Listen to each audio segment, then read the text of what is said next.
Yes. So now it records. So Elliot is here with us today, and he has had a long experience as a clinical neuroscientist. Especially, he has worked for 12 years, and he has been doing research in psychiatry in different places of the world. So in London, in Berlin, in Canada, and in the US. And he wants to get people talking openly about their own mental well-being. So the idea is to see mental health treated equally as general physical health.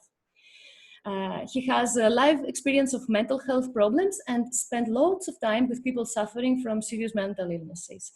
He has seen how mental health is tragically neglected. It can be neglected on many different levels, and he wants to change this and talk to us about it. And one way, for doing this is to raise awareness about the brain and the mental well-being, and especially in both worlds that are interested, academia, but in the workplace as well. So any workplace is interested in that.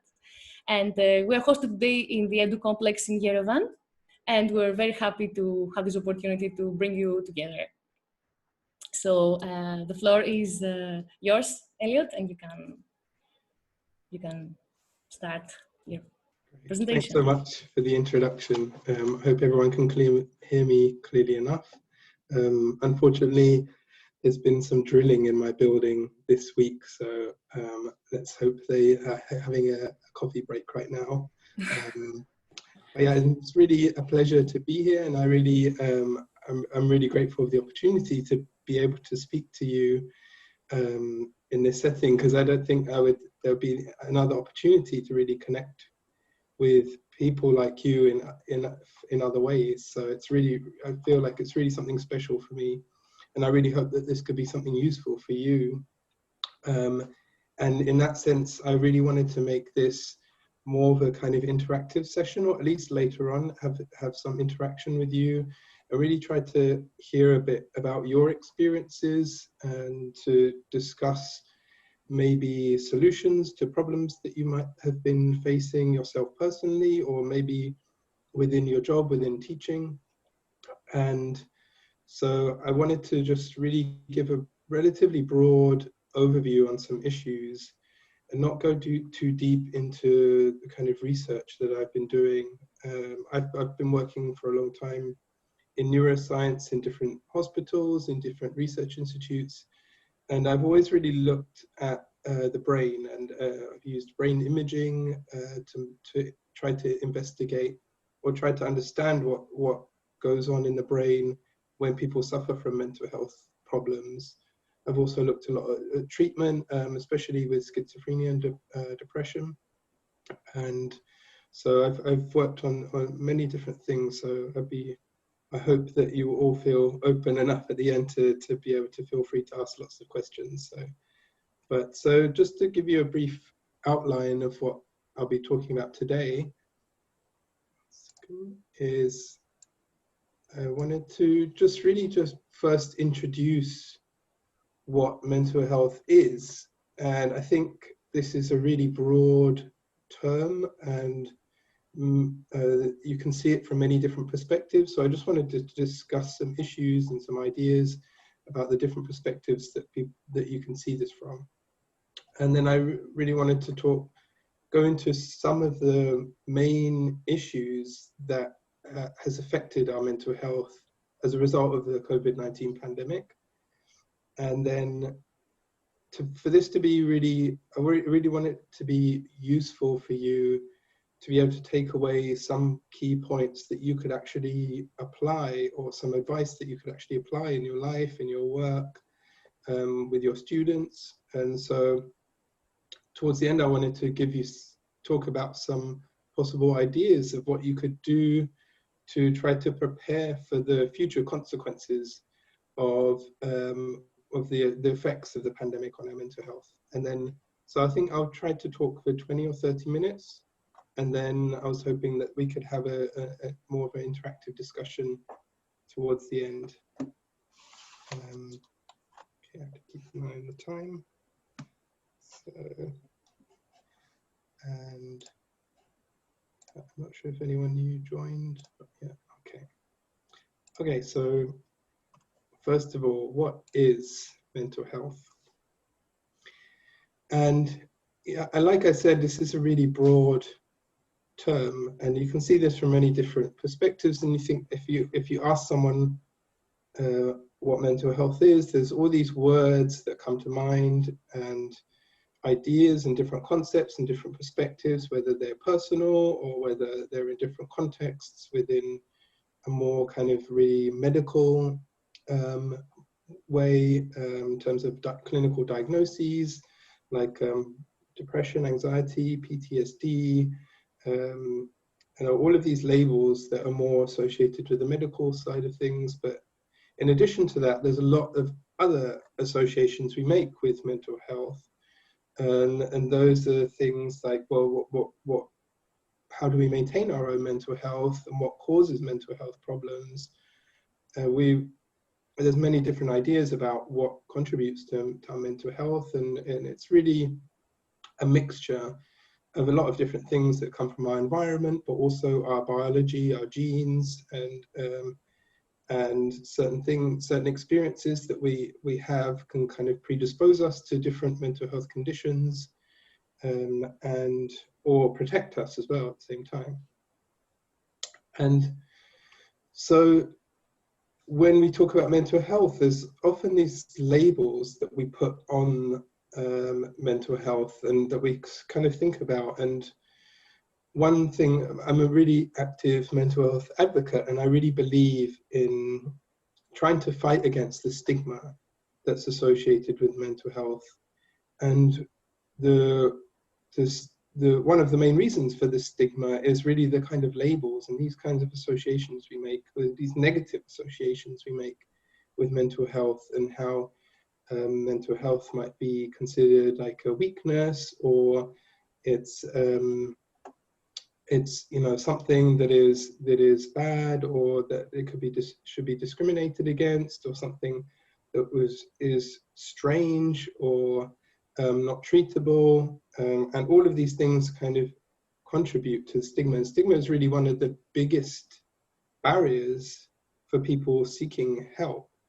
And I think this mental health is really neglected in many ways, on many different levels. And I think stigma is one of those reasons that it gets neglected. And so just to throw some statistics out, just to show you really how important mental health can be when we think about it on a population level, and when we think especially about young people. This is much more relevant to you. So we know from the World Health Organization, they say that lots of research shows that around 1 in 4 people, so there's 1/4 of this really huge number, a huge proportion of people across the world of all ages. This is everyone, people in everywhere. They would tend to experience some mental health problem at some point in their life. And in young people, aged 5 to 16, around 10% of this age group would tend to have a clinically diagnosable mental health problem. And we know that half of all mental health conditions start by the age of 14. And in addition to that, we also know that people young people especially, they don't receive the care or the treatment that they need. And that can sadly often lead to situations of crisis, and where people would take their own lives. And we know that the third leading cause of death in ages 15 to 19 is suicide. And so one quote that often gets thrown around is that there is really no health without mental health. It's such a fundamental, crucial part to our well-being, to our ability to function in everyday life, to have a healthy lifestyle, to be able to really make the most of our lives, and even just to stay alive. And being a neuroscientist, we know there's lots of research that there's specific changes in the brain that cause these mental health issues. And there's lots and lots of research that's been done to look at specific changes in the brain.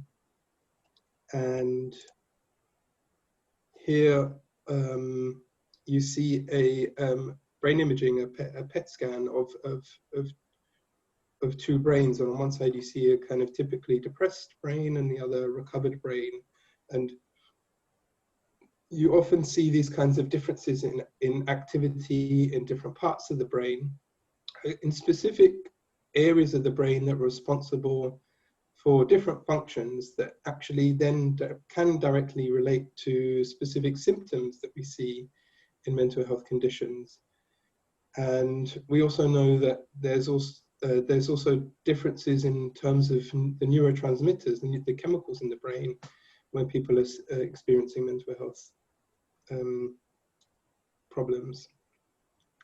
But importantly, when we talk about changes in the brain related to mental health, it's really important to remember that this is not something deterministic and it's not necessarily permanent either. And it's something that can be changed. Even though we see changes in the brain when someone is experiencing depression or anxiety, even if it's a very, very severe case of a mental health condition, we can still change that in the brain. There's lots and lots of neuroscientific studies that show that treatment, not just with like chemical treatment, but also with psychological treatment, with talking therapies, we can actually see changes in the brain function, in the activation, in the brain structure. And so it's a very, for me, this is a much more like hopeful, I guess, perspective to know that, yes, mental health problems are caused by biological changes in our body and in our brain. But these can be changed, and these are not permanent, and we can actually do things about it to change our brains back to a more healthy state. So, and for the second section, I wanted to talk more specifically about how the pandemic has affected our mental health. And it's such a multifaceted question. There's so many different effects on so many different levels in different contexts. And this is certainly not a comprehensive talk about how the pandemic is affecting our mental health. But I just wanted to give some ideas of some effects that we can actually think about working on, that we can actually try to change and try to improve. So one of the most obvious effects of the pandemic is really this kind of fear and anxiety that has developed as a cause of the fear of death, the fear of getting ill. We worry about not just ourselves, but our family and our friends, about the greater good, the rest of the world. And there's a whole host of things we could potentially be worrying about right now as a result of this pandemic. And we know that from neuroscience research, when people are exposed to stress that is repeated over a long period of time, chronic stress, you can see also changes in the brain, and you can see abnormalities in terms of brain function and brain structure. And over time, this can sometimes lead to more severe mental health issues. Like, for example, when they're going through development in their childhood and they're exposed to traumatic events, that puts them at more risk to develop mental health problems later on in their adult life. So another big change that has come from this pandemic is really where, in terms of our lifestyle, we're stuck more at home, we're in isolation. A lot of the things that we did before that were good for our health, good for our mental health, have been kind of taken away. And we might be smoking more, drinking more alcohol, to kind of also to help deal with this fear and anxiety, and just being more less active, being stuck at home. Like the chances are we're doing less exercise, and we know that exercise. We know that from especially from neuroimaging studies recently, in the last few years, we know that exercise can actually make structural changes to the brain, specifically in areas like the hippocampus, which is responsible for our memory and our spatial navigation. So in terms of our actual cognitive ability, it could actually be changing right now due to this reduction in our levels of activity, and also to deal with this fear and anxiety related to the virus. We could also have been changing our eating habits. Also, just being stuck at home is a good chance we're changing our eating habits. Maybe we're eating more high sugar or more high fat foods to make ourselves feel better, because our mood may be low as a result of the whole isolation.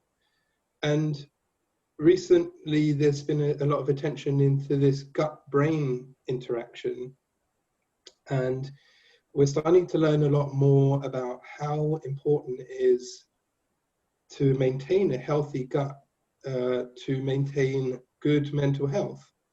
And to do that, we need to have a good diet. And so this, in addition, could also be affecting our mental health.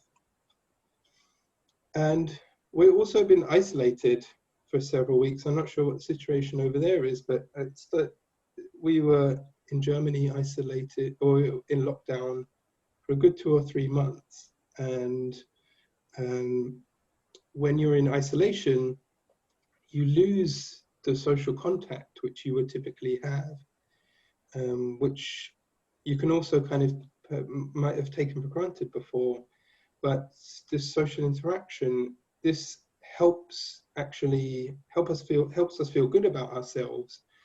And in neuroscience research, I've done some work with a chemical in the brain called oxytocin, and oxytocin has been called the cuddling or the hugging hormone, because we know that when we have affectionate touch, or we hug, or even when we have some kind of positive social interaction, that we get this burst of oxytocin.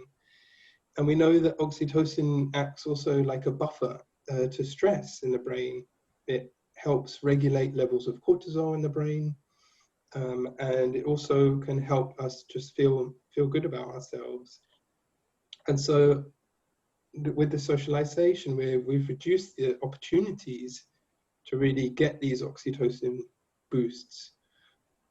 And in terms of just social interactions, we also know from brain imaging studies that when we interact with someone, in general, we get activation in the reward areas in the brain.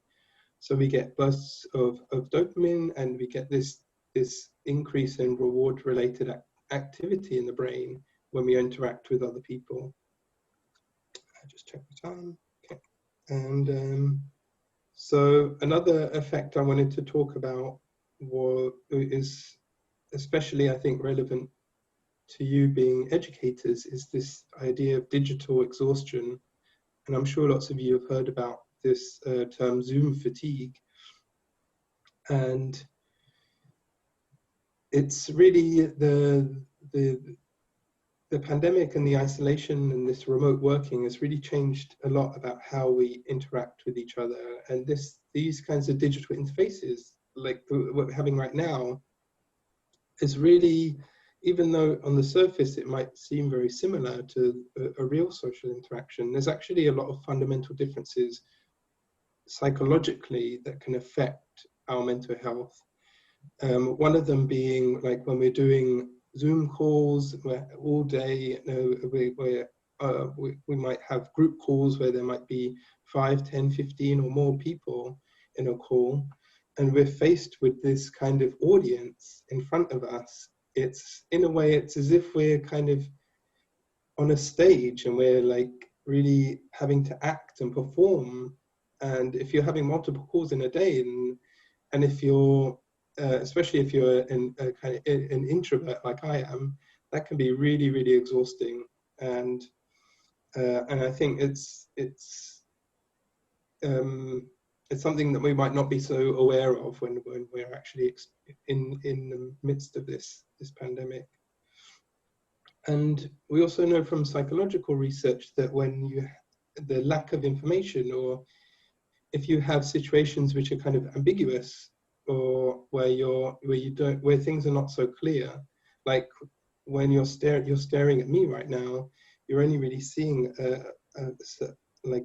small proportion of my body, and we're losing a lot of the non-verbal language that we would typically pick up. And also not just that, but the context.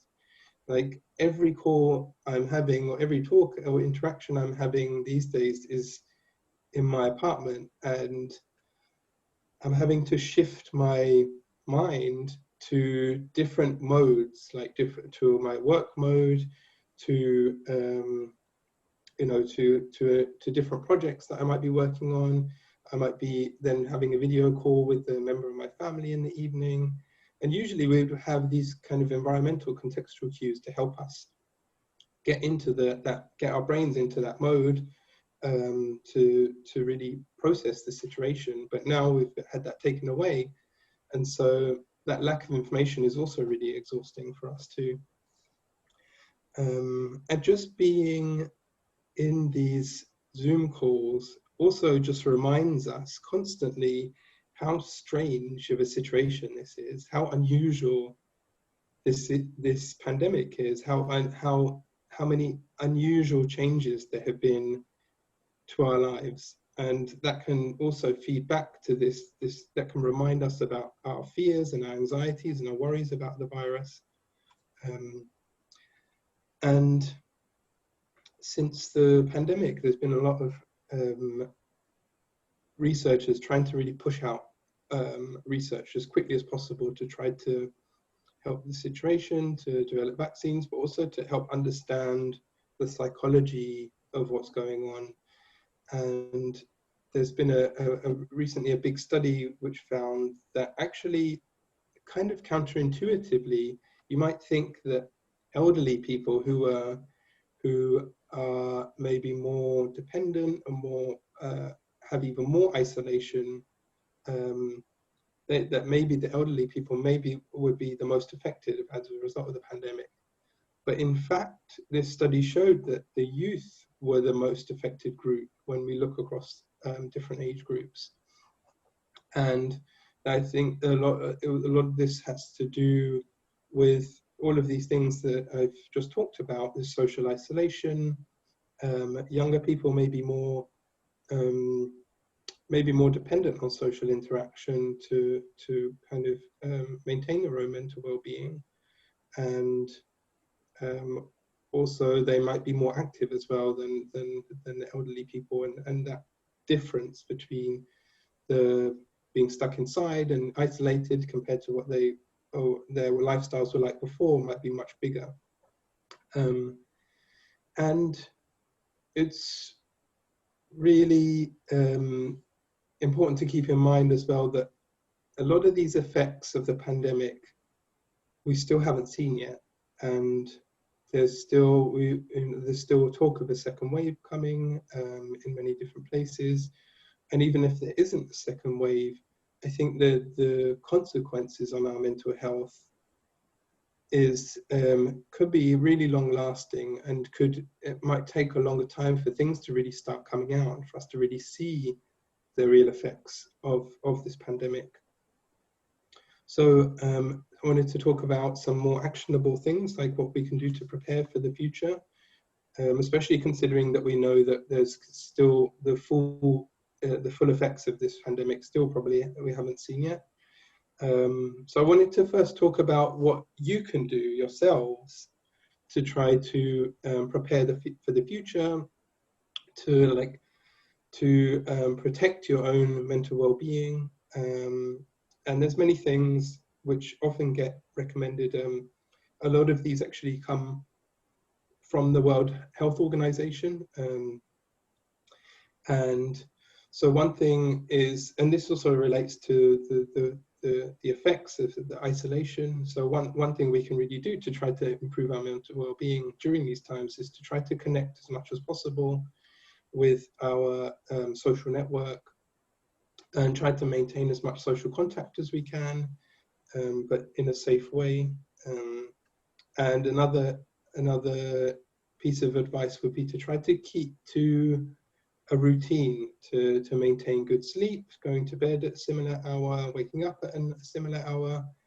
And we're at home all day. Often a lot of us are doing home office, so it's easy to really neglect things like our personal hygiene and healthy eating and exercise.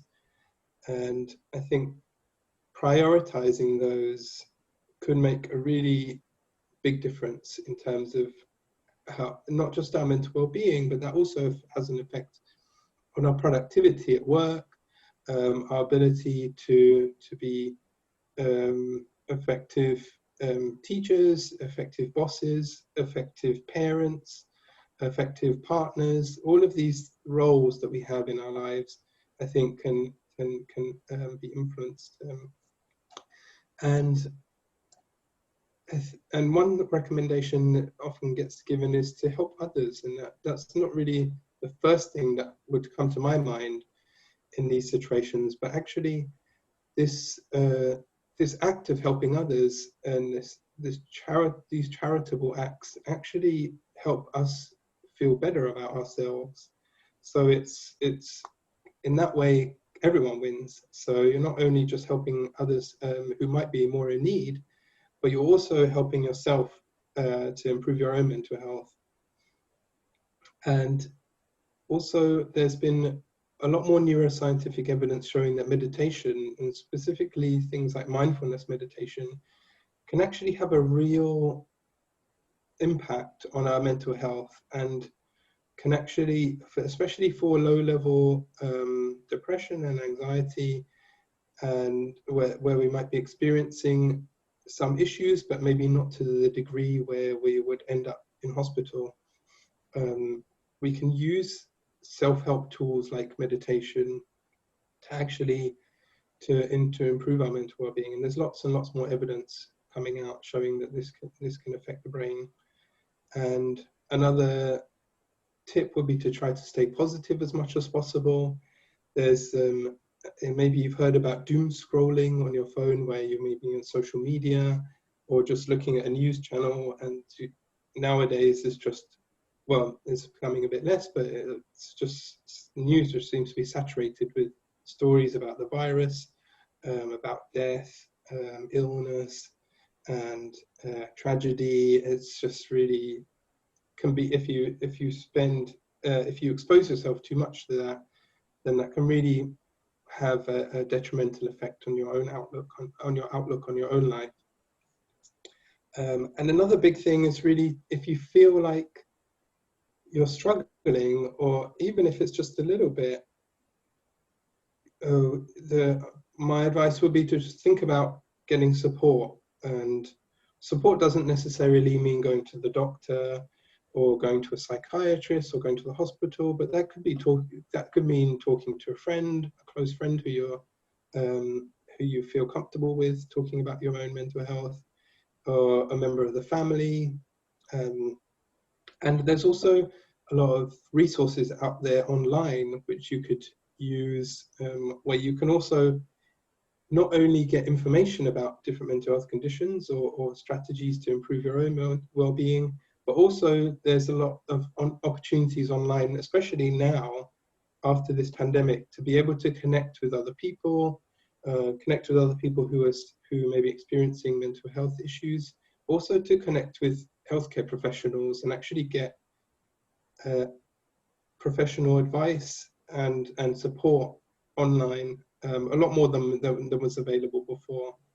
So one thing I wanted to leave you with actually at the end was to say, please feel free to get in touch with me if you would like some more information on different online resources. Like I've been building up some over the last few months. So, and what about, that's for you, but what about your students? Well, you could also promote these this same advice to your students when you interact with them, and just getting this conversation going about mental health. I think that alone can be a huge help. And so two things that I thought that you could really keep in mind about ways to help your students, like right now, would be to because there's this issue of stigma. A lot of people might be experiencing struggles and might not be able to recognize that it's a mental health issue, or maybe they're too afraid to go to see a doctor, or they think that it's, they don't want to be judged, and this, because of the stigma. And also one barrier is really often everywhere you go, even in Germany, in the US, in the UK, in countries where you think the healthcare system is relatively well developed, there's still this problem of knowing where to go and knowing where to find resources and who to ask and what is appropriate. And I think that is really such a shame, because once someone manages to get over that barrier of stigma and then decides to go and seek help, then they're faced with another barrier of trying to navigate a healthcare system which might not be user-friendly, might be completely opaque. And so I think one thing that you can really do to help your students is to go and do some research and find out what resources are available locally, and not just for yourself, but then you could also advertise this to your students and to your colleagues. You could think about even making posters or doing workshops about mental health awareness and what resources might be available. And those could also be opportunities to talk about mental health and really think about fighting this stigma, to really try to normalize mental health, and to really try to think about mental health in the same way that we think about physical health. Like if I had a runny nose and a fever, or if I sprained my ankle, it's relatively, I could probably still go to work and function in my everyday life, but I would still, I wouldn't hesitate to go and see a doctor.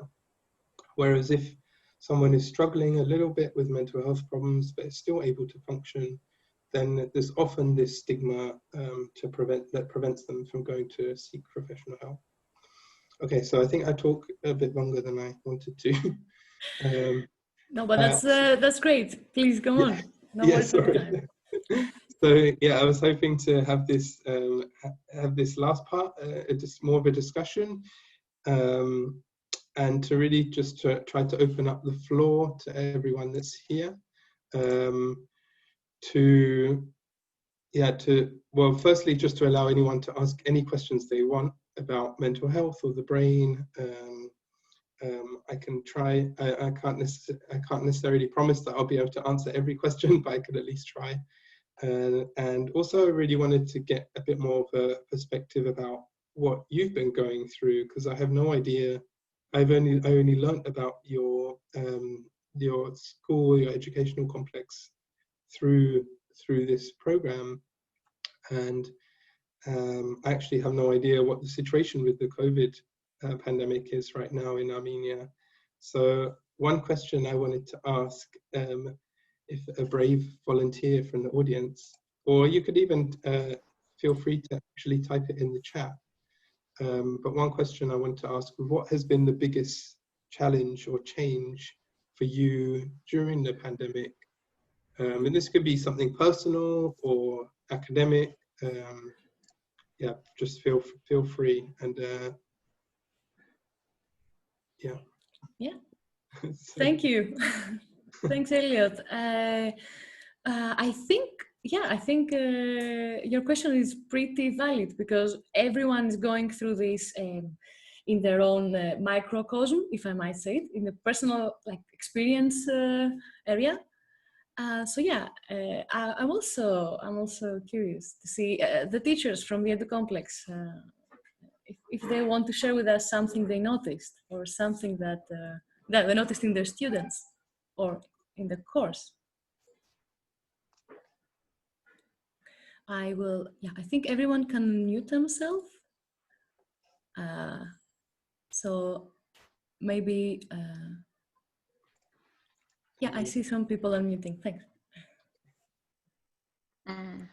Okay, I can tell something about our school. When the coronavirus came, yes, it was really unpredictable for us and stressful. But as our school is a little bit different from the other schools, which are situated in Armenia, for us it wasn't stressful. For teachers it wasn't stressful because we know something about, or we work online, and we work with our blogs, so it wasn't very difficult for us and very stressful. We got acquainted very quickly.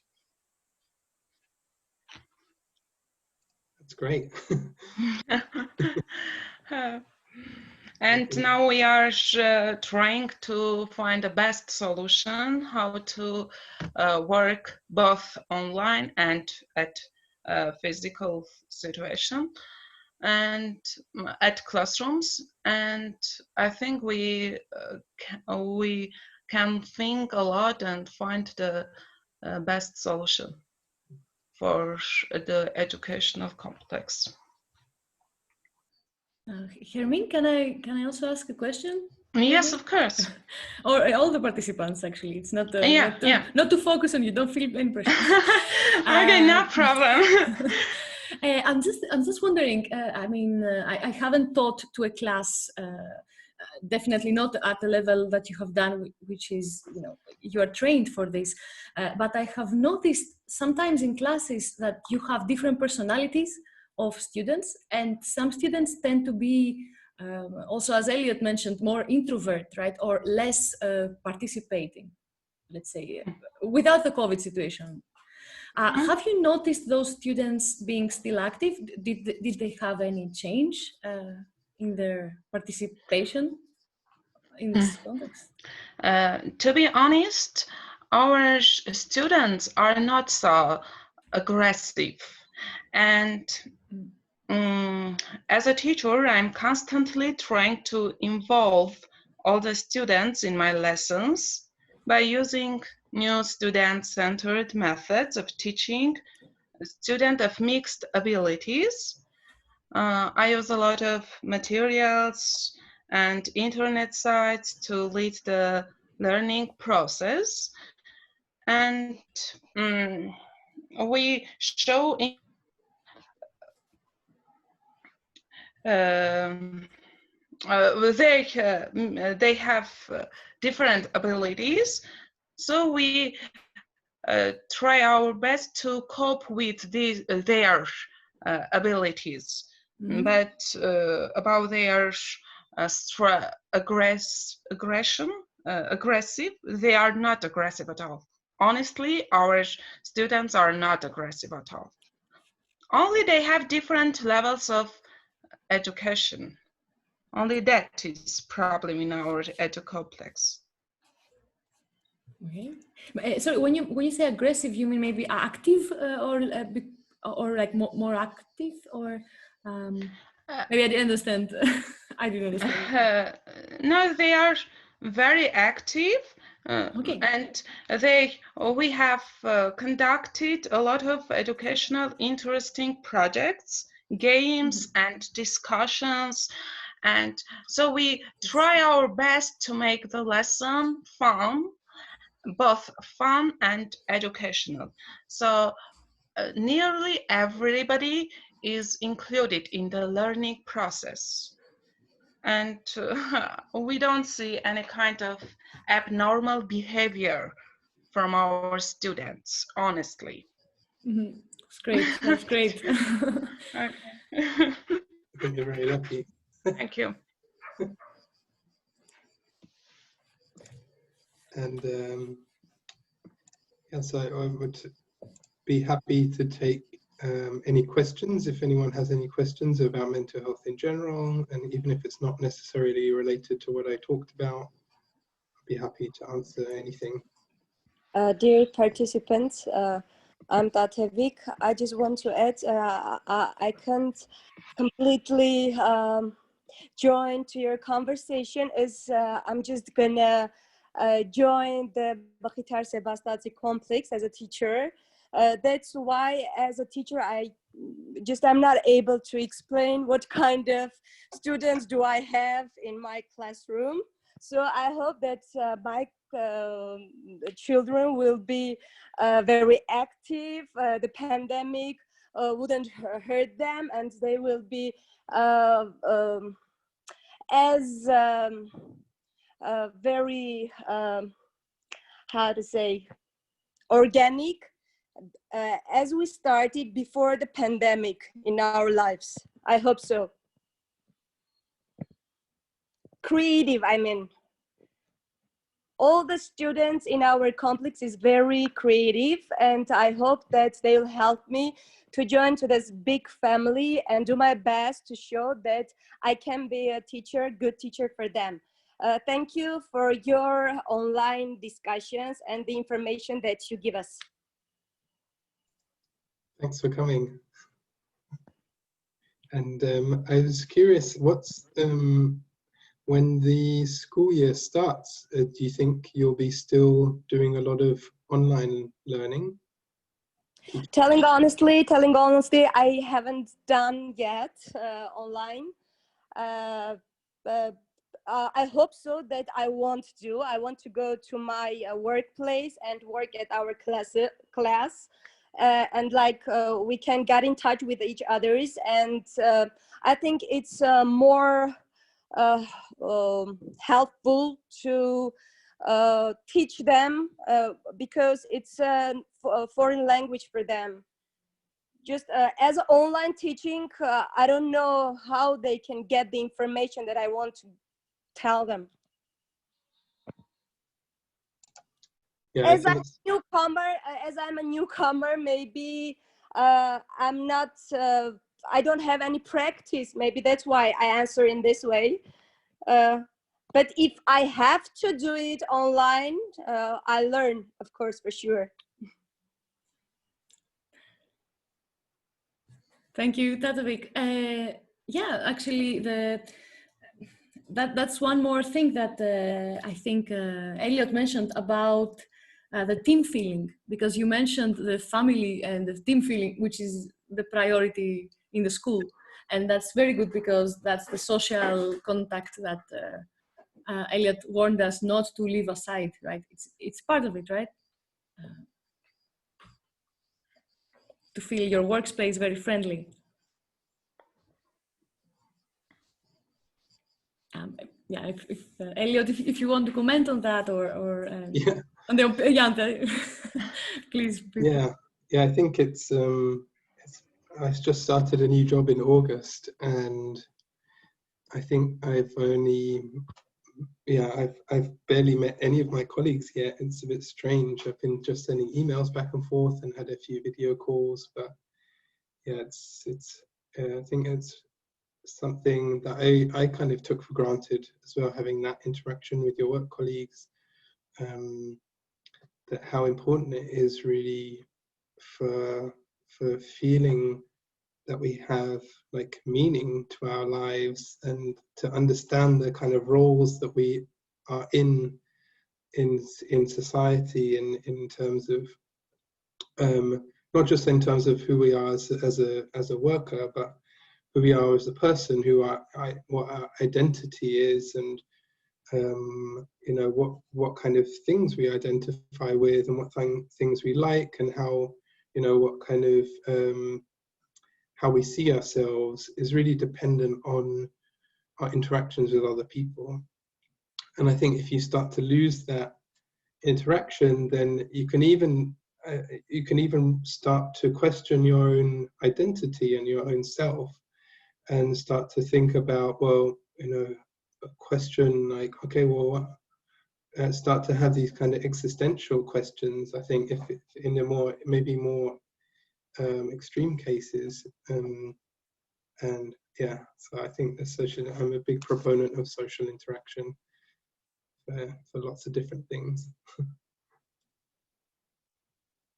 But yeah, I hope that you will at your school that you will be able to return to more of a level of normalcy, because right now we're really facing the new job that I've joined is with a university, and they kind of did a mixture of online and in-person teaching, but they're still struggling to find the right kind of online tools that were best for engaging students, and just like the kind of strategies to try to engage people online. Because I think it's you know, online it's much easier to kind of to hide and not participate than it is when you're in a physical classroom. I don't know if anyone here has any tips that could help me actually. Yes, I do agree with you, because in online it's a little bit hard to know how all the students are involved in the lesson. But in the classroom you see, and you can divide them into groups, into different groups according to their abilities, and in this way you can make the lesson fun and enjoyable and informative.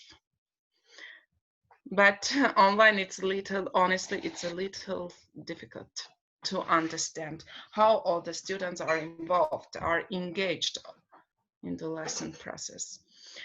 Okay, I just want to sorry sorry for talking. No, we're approaching. I just want to add something, to tell you something. One of my, as I mentioned in the beginning, that Ira is one of my colleagues, and she told me that her microphone is not order, it's not working, and she wants to express her ideas, so that is why she used chat inbox here. We have chat inbox, and she has answered all the questions in the chat inbox. I and see it, she yes. listens with pleasure. Okay, thank you. Yes, I think there is one part I can, because some messages were sent privately to me, so I can transfer them to everyone. So yeah, Ira is actually agreeing with the healthy mind and healthy body. The explanation you provided, Elliot, at the beginning, that health is not only what we can see physically with the fever and everything, but also you can have different type of health you have to check, and also for the gym, like the exercise that you said. And Ira also shares that she thinks that pandemic really affected, it is still affecting people who started to avoid each other, and they are afraid of each other to some extent. And for her, staying positive is the best option. Could you comment us a bit more, maybe Elliot, on this afraid aspect? Like, why would you be afraid of a friend that you were talking to until the previous day? I mean, why would you start being afraid to talk again? Yeah, I think it's really a big issue that also we're maybe not seeing the effects yet, and this idea of discrimination against people that we think might be ill or have the virus. And yeah, I think it just adds to another thing that people could use to discriminate against others, and it's even more difficult, like, because with racism it's very obvious what the reason, the feature to discriminate against is, but with the corona it's not so clear, and we don't really, there's no obvious things that we can label people with to discriminate against them. And there may be each person might be coming up with different reasons for discriminating against others. And yeah, I think it really is just I think that has the potential to kind of fertilize or add to the to existing discrimination.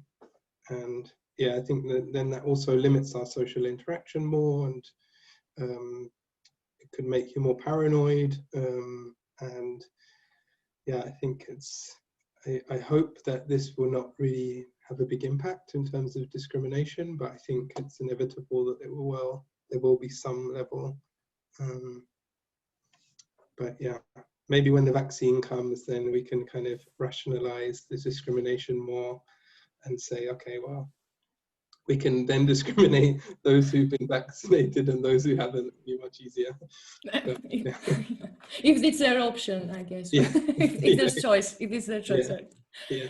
No, but I'm very happy you mentioned that you can be paranoid for a bit. You know, that you mentioned that there are transient changes before that we can have in our behavior, and those can be reversed, right? So it's actually good. How can we detect those traces? I mean, that takes a lot of knowledge, right? How can we detect such changes in our behavior? That would be good to discuss about. Yeah, I think that's another big issue with mental health, is that these changes might not necessarily have a direct impact on our ability to function, our ability to go to work or to be a parent. And so then maybe they just don't get recognized, they don't get picked up, and also it's also difficult for internally when you're to really characterize these issues if you don't really know what a mental health problem could look like. You might think, oh, this is just normal, you know, I'm just going to get through it on my own. But maybe in those situations, in many situations, people could benefit from outside help. But then without these clear signs, it's difficult to really grasp that there is something wrong that does deserve to be dealt with, to be treated, to be, you know, addressed. And so yeah, so I don't know if that answers your question. Yeah, no, it definitely, I mean, that's the fact that you're an expert actually makes you see what we cannot see, you know, anyone who has not studied these things extensively. And you mentioned that you had some resources to share, or that you could provide upon request, I guess. So if there is anything that is like, you know, I don't know if there is a dictionary for these things, or if there is some simple things we can take care of, and then we understand that we need help, and then seek for this help in one way or another. Yeah, so there's actually some really good tools online where you can fill in short questionnaires to get a better understanding of whether what you're experiencing might be a kind of an actual problem, and it can help you also to then look for ways to help yourself as well. Like if you're not really sure, like I suffer from depression, but it often comes in the form of irritability, and I just sometimes just feel angry and irritated and frustrated with really small things in my daily life, and that was not, to me, that wasn't like, especially now that I know what depression is, and I've worked with that, it's clearer to me. But for someone who might not be so familiar with the diversity of symptoms in different diagnostic categories, might not necessarily know, oh, okay, this is like, now I'm depressed, or this is because of anxiety, or this is because of, you know, whatever. And so then, so yeah, I'd be more than happy to share the resources online. And yeah, there's, if anyone, it's actually really easy. There's one that I found which is really reliable that comes from Mental Health America. It's in English. And it's, if you just search for Mental Health America screening tools, you'll, sorry? No, let me see, I'm trying to do the search so that I can put, sorry, please. Yeah, Mental Health America screening tools.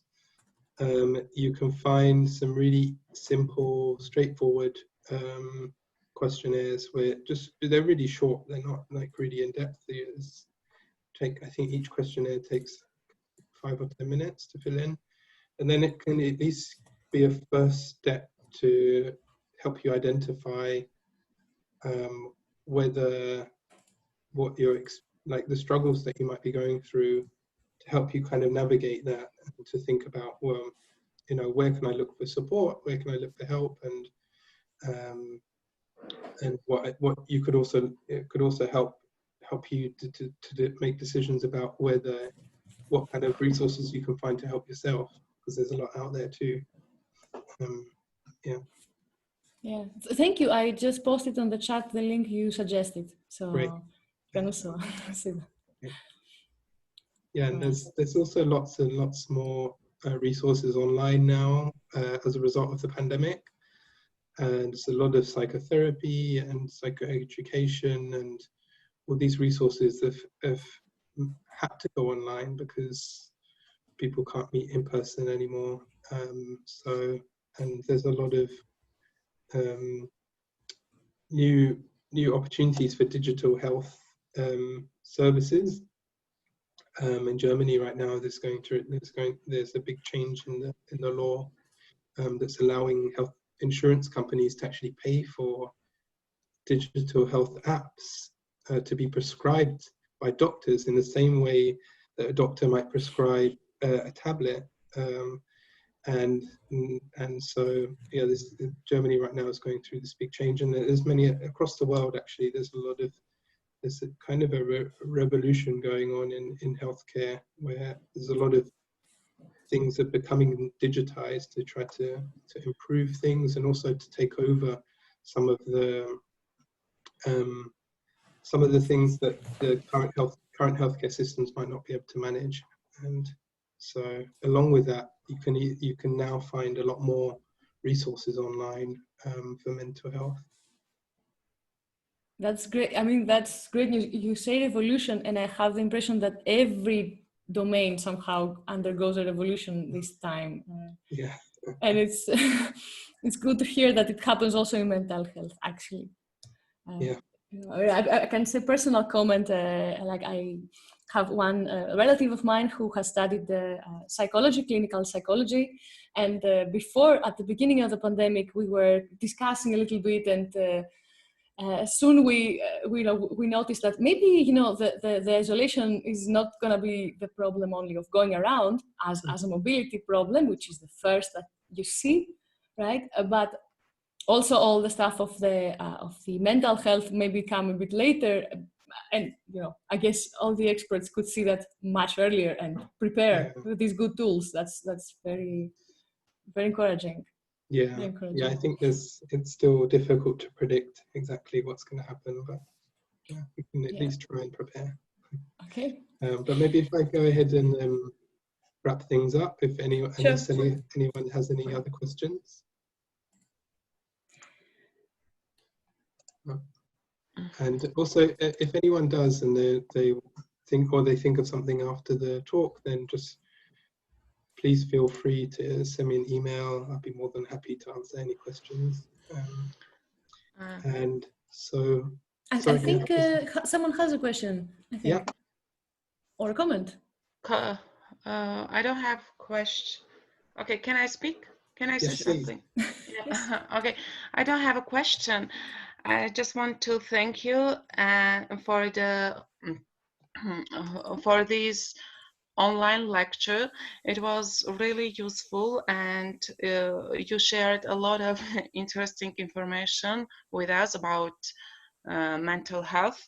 The topic is ongoing, and we learned a lot about this topic. It was absolutely fascinating, and when in the nearest future you are going to organize a new one, please let us know. We will join with pleasure, or you can let Mr. Yura know about it. Then he will share the information with us, and we will be very happy to see you again and to listen another lecture. Thank you so much. Thank you. Thank our speaker. Elliot is to thank firstly. Thank you, Elliot. Thank you. I really appreciate everyone coming and appreciate the opportunity to be able to talk to all of you too. It's really, like I said at the beginning, it felt like something very special to me. And so, yeah, I'm very grateful to be here too. And yeah, I wanted to leave you with a kind of take-home message to just say that a lot of what I've talked about, if you boil it down, and my message to you would be that we can make a change to mental health, but we need to do this together. Talking about it more, fighting the stigma, and yeah, I think these can really make fundamental changes in not just our perceptions of mental health, but that can have knock-on effects on the resources that get allocated to mental health and how it's treated in the healthcare system. And yeah, so let's just say thank you. And as I said, feel free to send me a message by email. And also, if anyone is on LinkedIn, I'm pretty active in terms of organizing webinars and things like that.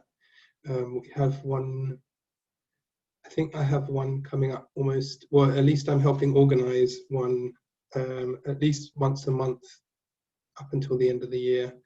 So that's a good way to keep updated. But I'll also be more than happy to forward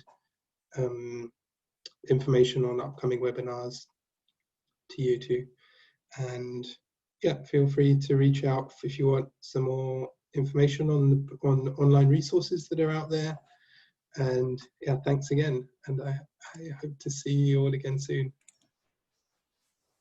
Thank you, Elliot. I also give the thank you note of Ira, who cannot talk in the microphone. Okay, thank you. Thank you, everyone. So you can also mail as well, Elliot, as well as me, if you need more information, and we'll put you in contact again. And thank you for being here today and sharing your experiences with us, because that's how we get better and try to find what you need. Thank you, everyone. Have a nice afternoon. Have a nice day. Thank you. Thank you. Thank you. Bye. Bye, Natavik.